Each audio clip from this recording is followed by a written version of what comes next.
오늘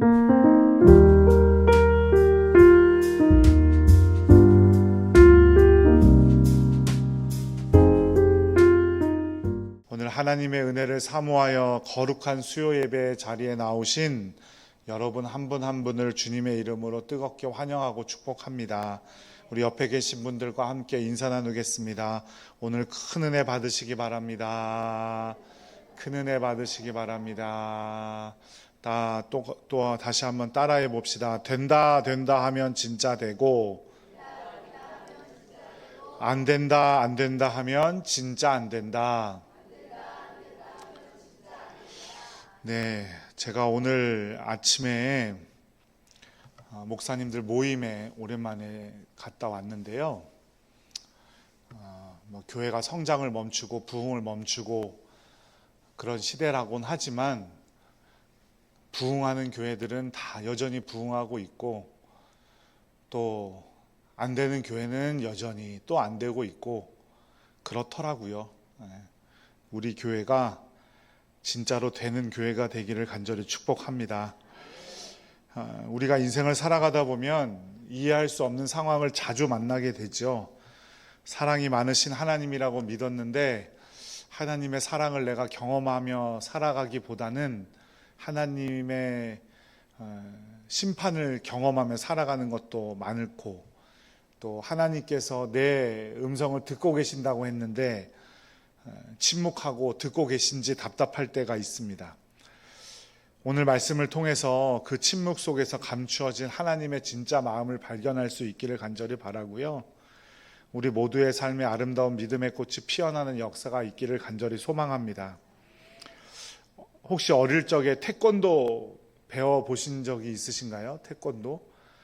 여자분들이 더 많으니까 저 때만 해도 남자는 태권도, 여자는 피아노였으니까 태권도는 또 그렇겠네요. 태권도. 요즘은 뭐 여자아이건 남자아이건 태권도는 또 다 배우는 것 같아요. 우리나라 아이들 같은 경우에는. 그리고 또 특히 엄마들이 직장 생활을 하시는 아빠들이나 엄마들 맞벌이를 하시는 가정에서는 태권도 학원이 주요 이동 수단이자 돌봄 수단이 되고 있죠. 우리 어린이부의 1학년짜리 강민이, 채민이, 쌍둥이도 태권도 한다고 하더라고요. 그 아이들이 이제 품띠를 이제 품띠 뭐 이렇게 심사를 앞두고 있다고 하던데, 도장에서 태극 1장부터 8장까지 품새를 배우고 띠틀도 넘고 줄넘기도 하고 체력을 단련합니다. 그리고 실력이 쌓이면 시범단이라는 걸 들어가요. 초등학교 때. 그래서 시범단에 들어가면 송판도 깨고 앞에 나와서 이렇게 시범도 보이고. 그런데 민수라는 아이가 있었어요. 일품 심사를 앞두고 있었죠. 하얀 띠에서부터 시작해가지고 드디어 검정색, 빨간색이 섞인 품띠 딸 수 있는 순간이 온 겁니다. 민수는 이 품띠가 너무너무 갖고 싶었어요. 그래서 심사를 앞두고 도장에서 구슬땀을 흘리며 연습에 매진하고 있었어요. 그런데 평소에 자기한테 그렇게 잘해주시던 관장님이 이제 품띠 심사가 며칠 안 남았는데 그날따라 유독 차갑고 엄격하신 거예요. 조금만 동작이 흐트러져도 무섭게 꾸짖고, 발끝이 살아있질 않잖아 막 이러면서 발끝까지 막 이렇게 처음부터 다시 하라고 민수를 독려했습니다. 민수는 최선을 다하고 있다고 생각을 했는데, 그리고 힘든데 땀이 막 나고 다리는 후들거리고, 그런데 관장님이 자꾸 자기를 몰아붙이니까 서운한 마음이 몰려들었어요. 그러게도 참고 하는데 또 관장님은 다시 하라 그러고 다시 하라 그러고. 그러니까 민수가 평소에 관장님 같지 않고 나한테 왜 그러실까, 내가 뭘 잘못했을까, 머릿속에 온통 복잡한 생각이 듭니다. 당장이라도 도복을 집어 던지고 도망치고 싶은 마음이 굴뚝 같았어요. 그런데 포기할 수는 없죠. 그렇게 꿈에도 바라던 품띠를 따야 되는데 눈물을 꼭 참고, 막 조금만 더 하면 진짜 울 것 같은데 눈물을 꼭 참고 끝까지 마지막 날 연습까지 마쳤습니다. 심사 당일이 됐죠. 민수는 떨리는 마음으로 심사위원들 앞에 섰어요. 그런데 놀라운 일이 벌어졌어요.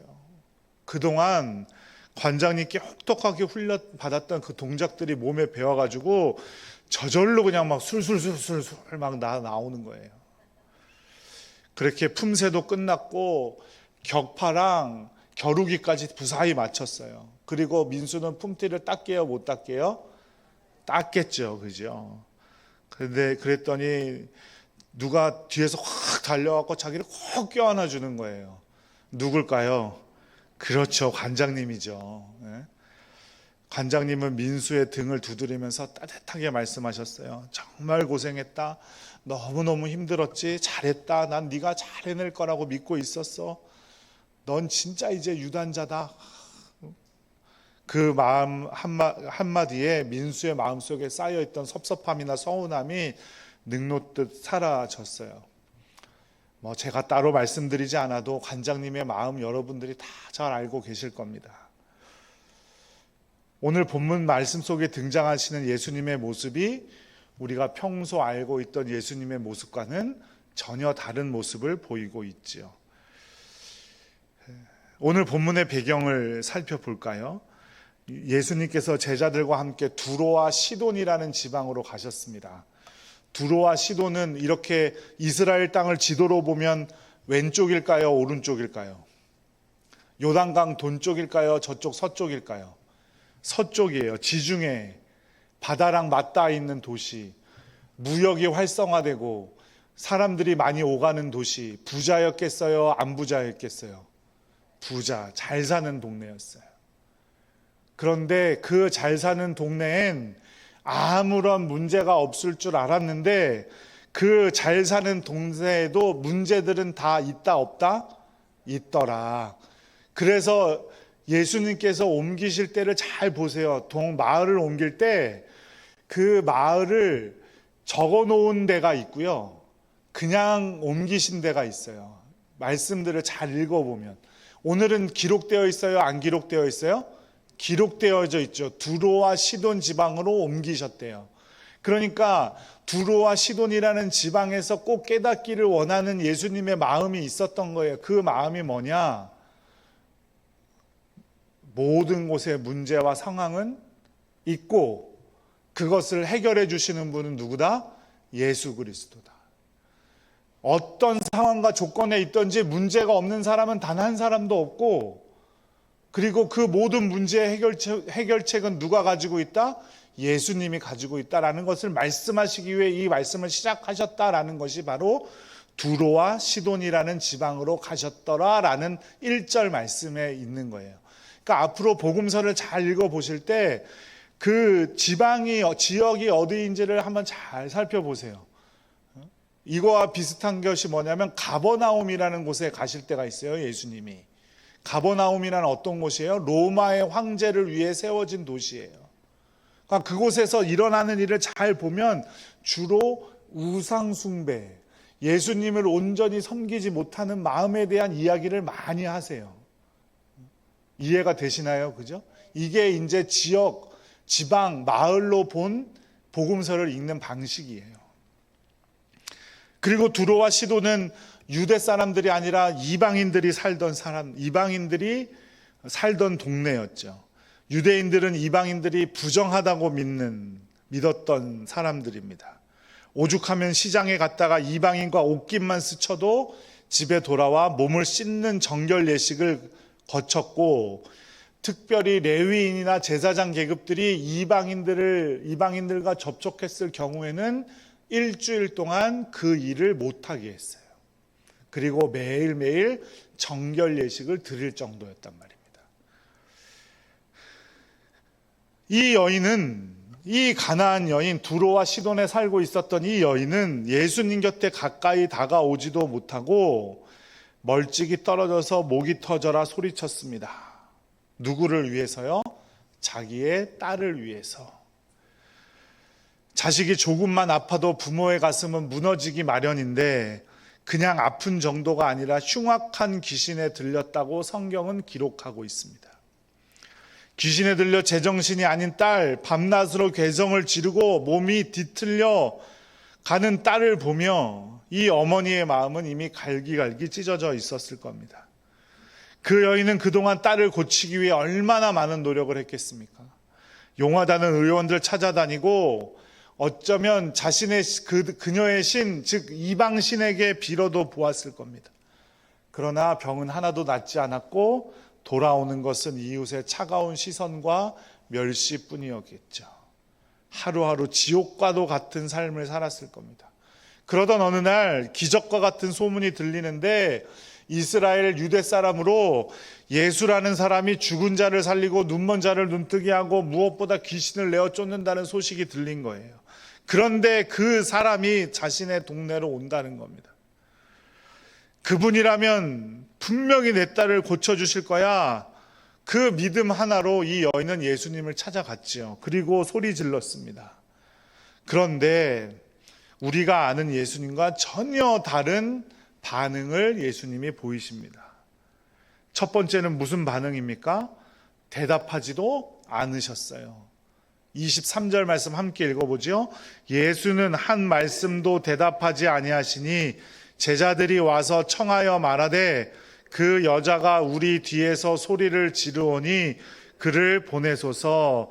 예수님이 아무 말씀도 하지 않으시니까 여성은 계속 소리를 질렀고 그것을 듣고 있던 제자들이 너무 그 소리가 듣기 싫으니까 예수님 저 여자 좀 어떻게 좀 하세요. 어떻게 좀 잠잠하게 하세요. 가라고 하든지 고쳐주든지 뭐 둘 중에 하나를 하세요 이 말이죠. 그랬더니 예수님이 그제서야 무엇을 하십니까? 거절하셨습니다. 나는 이스라엘 집에 잃어버린 양 외에는 다른 데로 보내심을 받지 아니하였노라. 나는 유대인을 위해 온 거지 이방 사람들을 위해서 온 것이 아니다 이 말이죠. 면전에서 거절하셨어요. 그리고 예수님은 모욕에 가까운 말씀을 하십니다. 그 말씀이 뭐예요? 바로 자녀의 떡을 취하여 개들에게 던짐이 마땅하지 아니하니라. 그 당시 유대인들은 이방인들을 개처럼 여겼고 개라고 불렀습니다. 그런데 사랑의 예수님이라고 하는 예수님이 그것도 멀리서도 아니고 그 여인 앞에서 너는 개와도 같다 이런 말을 한 거예요. 인격을 완전히 질받는 말처럼 들리죠. 예수님은 도대체 왜 이러시는 걸까요?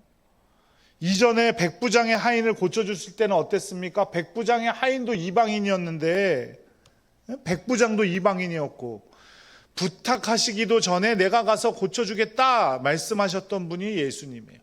그런데 왜 유독 이 가나안 여인에게만 이렇게 혹독하고 차갑게 대하시는 걸까요? 금식하고 기도하며 새벽마다 눈물로 제단을 적시는데도 하늘문은 굳게 닫힌 것 같을 때가 있습니다. 하나님은 마치 안 계신 것처럼 침묵하고 오히려 상황이 더 악화되어서 너는 안 돼, 너는 안 돼 사람들의 손가락질을 받는 것에 질려버릴 때가 있어요. 그때마다 우리는 사단이 주는 생각이 우리 마음속에 사로잡죠. 하나님은 나를 사랑하시지 않나 봐. 하나님이 안 계신 건 아닐까? 그런데 오늘 본문 주인공 가나안 여인은 달랐습니다. 침묵과 거절, 심지어 개라는 모욕도 굴하지 않았어요. 예수님께 이렇게 말합니다. 마태복음 15장 27절 함께 읽죠. 여자가 이르되 주여 올소이다마는 개들도 제 주인의 상에서 떨어지는 부스러기를 먹나이다 하니. 맞습니다. 저는 개와 같습니다. 저는 상에 앉아 떡을 먹을 자격 없지만 개들도 주인상에서 떨어진 부스러기를 먹지 않습니까? 그 부스러기라도 나한테 주십시오 이 말이죠. 여인은 자존심 내세우지 않았습니다. 서운해하며 섭섭해하며 발을 돌리지도 않았습니다. 마지막이라는 심정으로 예수님을 붙들었어요. 내 딸을 살릴 분은 오직 예수님 뿐이다. 내 인생에 다른 소망은 없다. 이런 절박함과 절대적인 믿음이 그녀를 붙들고 있었던 겁니다. 여인이 그 고백을 마치자마자 예수님의 태도가 180도 바뀝니다. 28절 말씀 함께 읽죠. 이에 예수께서 대답하여 이르시되 여자여 내 믿음이 크도다. 내 소원대로 되리라 하시니 그때로부터 그의 딸이 나으니라. 아멘. 내 믿음이 크도다 라는 칭찬은 성경 전체를 통틀어서 몇 명 받지 못한 놀라운 칭찬이에요. 그리고 그 순간 멀리 떨어져 있던 여인의 딸이 깨끗하게 고침을 받습니다. 태권도 관장님이 민수의 실력을 끌어올리기 위해서 다시 그렇게 혹독하게 훈련시켰던 것처럼 예수님은 이 여인 안에 있던 믿음을 훈련시키시고 있었던 겁니다. 만약 예수님이 처음부터 오냐 알았다 하고 고쳐주셨다면 이 여인의 믿음은 어쩌면 평범한 수준에 머물렀을지 모르죠. 관장님이 민수를 훈련하면서 심사가 하루 앞으로 다가왔는데도 불구하고 대충 그 정도면 되었다 했더라면 민수는 어쩌면 그 승급 심사에서 떨어졌을지 모릅니다. 모든 시험과 침묵의 시간을 통과함으로써 그녀의 믿음이 단순히 병 고침을 바라는 수준을 넘어서 주님의 주권에 전적으로 순종하는 위대한 믿음으로 바뀌어 가기를 원하셨던 겁니다. 예수님은 믿음의 씨앗이, 그녀의 가슴에 심겨진 믿음의 씨앗이 비바람을 견디고 찬란한 꽃을 피울 때까지 기다려주고 계신 거였어요. 훈련하고 있으신 거예요. 연단하고 있으신 겁니다. 사랑하는 성도 여러분, 우리의 인생에도 가나안 여인이 겪었던 것 같이 그런 싸늘함, 답답함, 어디에도 계시지 않은 것 같은 예수님을 만날 때가 있습니다. 기도의 응답은 보이지 않고 주변 사람들은 나를 비웃고 핍박하고 조롱하고, 하지만 그때 꼭 기억하십시오. 주님의 침묵은 거절이 아니라 기다림이라는 사실을 꼭 기억하시기 바랍니다. 주님께 드리는 기도에는 거절이란 것은 사실 없어요. 기다림인 거죠. 우리가 그 고난의 시간을 어떻게 통과하는지, 우리의 믿음이 얼마나 단단해지는지 지켜보고 계시는 주님의 기다림임을 꼭 기억하시기 바랍니다. 포기하고 싶은 마음이 들 때마다 오늘 이 가나안 여인을 떠올리셨으면 좋겠고요. 민수를 좀 떠올리셨으면 좋겠어요. 민수가 어디 살고 있는지 나는 모르겠지만 민수라는 아이를 생각하며 그 관장님을 생각하는 여러분들 되셨으면 좋겠습니다. 어떤 상황 속에서도 주님의 오르심을 인정하고 부스러기 은혜라도 붙잡으려고 주님 발치 앞에 머무는 여러분들 되시기를 간절히 축복합니다. 여러분이 기도의 자리를 끝까지 지켜낼 때 주님은 반드시 내 믿음이 크구나, 내 소원대로 될지어다 라고 외쳐주실 줄로 믿으시기 바랍니다. 우리가 끝까지 인내하며 맺은 그 믿음의 열매는 우리 자신만을 위한 것이 아닙니다. 우리 주변의 사람들이, 우리의 가족들이, 여러분의 자녀들이 그 놀라운 사실을 보게 될 것을 믿으시기 바랍니다. 여러분의 이웃들이 과연 저 집사님이, 저 권사님이, 장로님이 믿는 하나님은 진짜구나 라며 주님께로 돌아오는 역사가 일어날 줄로 믿으시기 바랍니다. 그리고 무엇보다 여러분 자녀들에게 그렇게 인정받는 여러분들 되시기를 간절히 축복합니다. 유대인의 믿음은 누구에게 인정받아야 된다 그랬어요? 자녀들에게 인정받는 믿음이 진짜 믿음이라고 말씀드렸어요. 어떤 이름이 기억이 안 나는데 남자 탤런트인데 아빠가 목사님이더라고요. 아버지가 목사님인데 우리나라 목사님 같지는 않아. 안수를 우리나라에서 받지는 않은 것 같아. 미국이나 저 독일 쪽에서 받은 것 같아. 아빠랑 아들이랑 위스키를 나눠 먹는데 목사래. 좀 이상하죠? 근데 위스키를 이렇게 아빠랑 아들이랑 앉아서 위스키를 나눠 먹으면서 미국이나 유럽 쪽 목사님들은 술을 드시기도 하거든요. 이렇게 이야기하는 말이 아들이 그러는 거예요.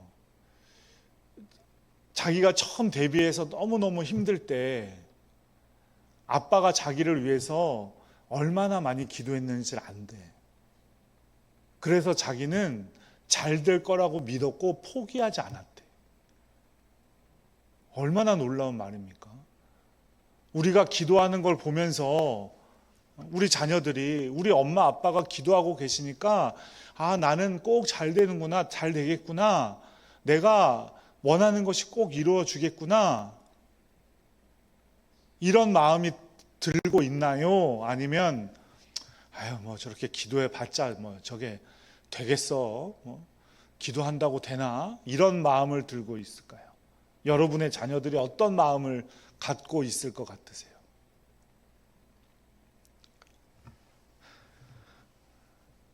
그 탤런트랑 아버지 목사님과 같은 관계가 되시기를 간절히 축복합니다. 우리 자녀들이 우리 아빠 엄마가 나를 위해 기도하고 계시니까 꼭 이루어질 거야. 그래서 어려운 일이 닥칠 때마다, 어려운 일을 겪을 때마다 우리 자녀들이 아빠 엄마 이걸 위해서 나 좀 기도 좀 해주세요, 찾아오는 여러분들의 가정 되시기를 간절히 축복합니다. 그리고 여러분의 이웃들이 그것을 보기를 간절히 바랍니다. 매일매일 사람들이 와서 하나님 조롱이나 하고 이래서는 안 될 거 아니에요, 그죠?